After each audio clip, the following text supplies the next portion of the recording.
And let's talk about the Lakers, too, as an organization.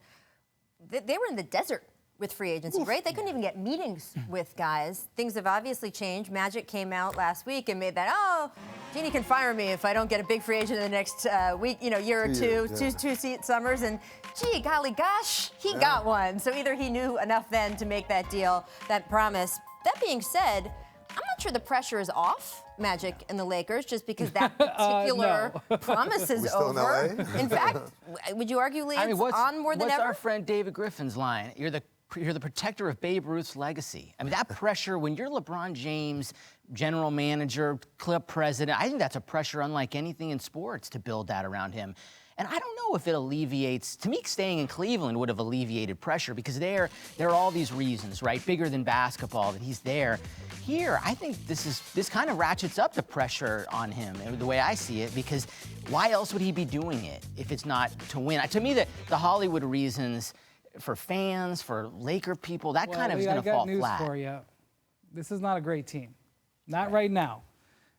3 months from now, 6 months from now, 1 year from now, we have a different discussion. But this will be the first time in a decade where, I mean, they can make the odds whatever they want in Vegas to try to sucker the Lakers. We'll talk about that later in the show. That has more to do with who's betting than the team is. But this is not it's not a championship team right now. What you want to quantify the pressure? For 2 hours, Magic was on top of the basketball world. And then he signed JaVale and Lance Stevenson, and we jumped right back in. Where's the shooting? That's the pressure. He got 2 hours of a honeymoon, and then there we are. All right, well, the other big thing, I mean, the big shoe we've all been waiting to drop is not JaVale McGee. No offense, JaVale. No. The other sort of domino that may or may not fall here, of course, our recurring segment here, the club. Bring out the game. Bring out the game. Did you play yesterday at the amusement park? I still play. You still play You like at it? home? You've got I never win. But you enjoy it, or is it a source of frustration? I enjoy it about as much as I enjoy a Kawhi Leonard interview. It's similar. It's elusive. It's an elusive target. Right? I mean, really, as much as Lee enjoys anything. Thanks. True. Lakers are, in theory, still looking to trade for Kawhi Leonard. The pressure, quote-unquote, to do so certainly seemed to recede in recent days when it was clearer and clearer LeBron was coming here regardless.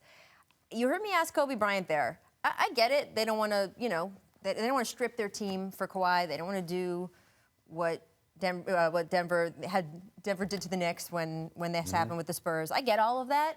But also, LeBron's window is LeBron's window. He's turning 34 at the end of this year. And I don't know, don't you want to put Kawhi Leonard next to him? How much would you give up for Kawhi Leonard right now if you're the Lakers? So it's going to come down to, do you give up Kuzma and Ingram, right? Isn't that, in the end, isn't that where we're headed? It comes down to Ingram. If they offered Ingram, they could get it done today, probably. You think just Ingram? You think Ingram alone? Ingram without Kuzma. Ingram's got to be in the deal. I think they want Ingram in the deal. But, this is an interesting play and leverage. It's been an interesting study for the last week in this.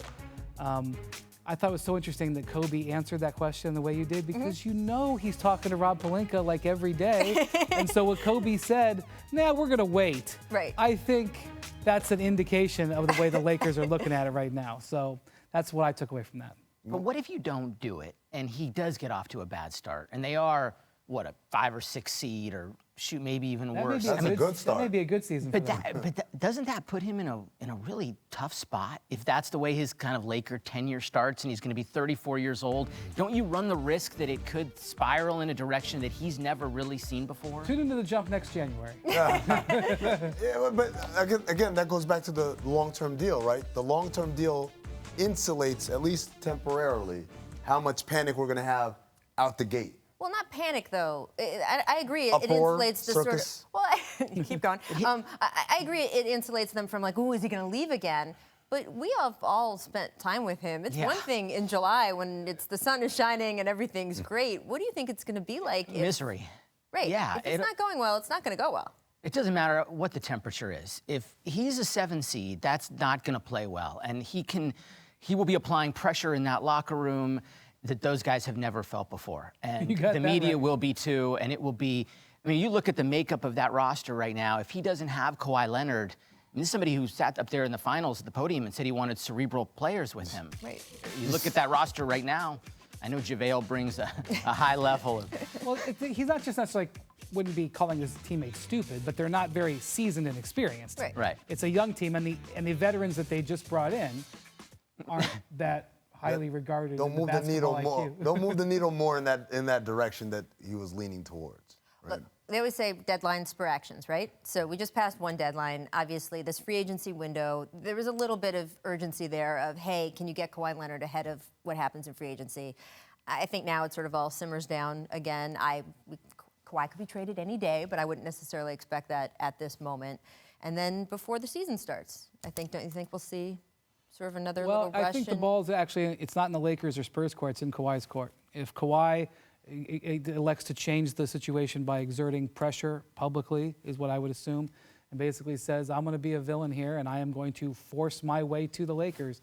I think, the next move to spur impetus would be his move. And I don't know Kawhi well enough. He's never been in the situation before well enough to know whether he would do it. He's already kind of put himself in a tough situation from a reputation standpoint by asking for a trade. Will he come out and say, don't trade for me, Philadelphia, I hate your city. Don't trade for me, Boston, I hate your city. Will he say, I won't even report, I won't even come to training camp? I mean, how far is he willing to push this envelope? To me, that's the next change in this scenario. What do you think? You've spent time with him? But he's a hard guy to know. And I think that's part of the problem here is that because he's not very good at sharing what he wants, his opinions, his feelings, I think a lot of people are flying blind here. And I think that's been the trouble with the Spurs too, is who do you trust? You probably want to hear it right from Kawhi Leonard. And I don't know if you've ever had conversations with him, it doesn't really go that way. He doesn't necessarily speak in those sorts of direct terms. That's what Brian was talking about yesterday on our podcast, the idea that the FaceTime that Greg Popovich is going to get with Kawhi at USA Basketball after Summer League is over is invaluable because it's a one-on-one opportunity to interact again and again and again. That was actually on the jump, just to clarify. Oh, it was on the jump. Well, I mean, all I knew is that Brian said it.